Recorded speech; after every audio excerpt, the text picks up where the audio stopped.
Mirëmbrëma të nderuar teleshikues, fundishni edicionin qendror të lajmeve në Report TV me Muenida Vladi.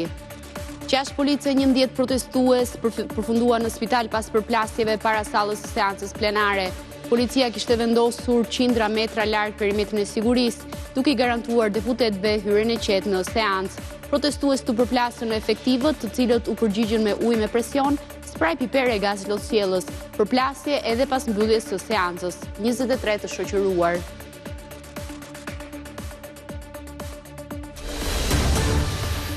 Përfundoi pas 5 orësh tensione seanca në parlament pas përplasjeve mes palëve për reformën territoriale. Socialistët rrëzuan kërkesën e PD-s për zgjatjen e afatit të reformë të komisionit të përshtatshëm. Për PS-n, harta e re duhet të jetë gati për zgjedhjet e ardhshme vendore. Bllokimi i foltores nga demokratët detyroi socialistët të kalonin direkt në votim. Bardhi përjashtohet nga seanca pasi hodhi ujë në drejtim të kryeministrit.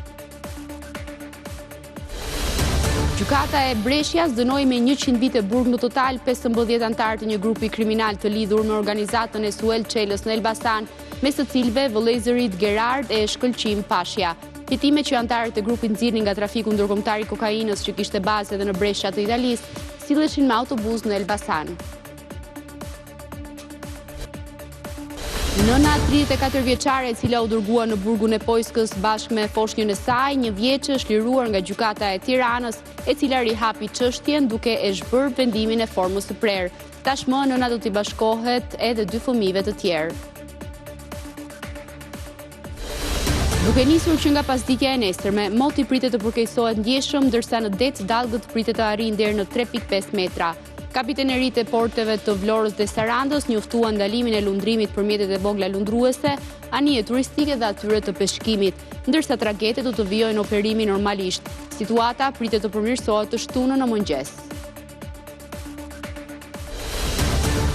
Mungesa e ujit për vaditje dhe vështirësia për të shitur prodhimet porondojnë gjithnjë më shumë jetesën e fermerëve në Drashovisë të Selenicës. Ata thonë se punojnë me kosto të lartë, ndërsa kërkojnë investime në sistemin ujitës.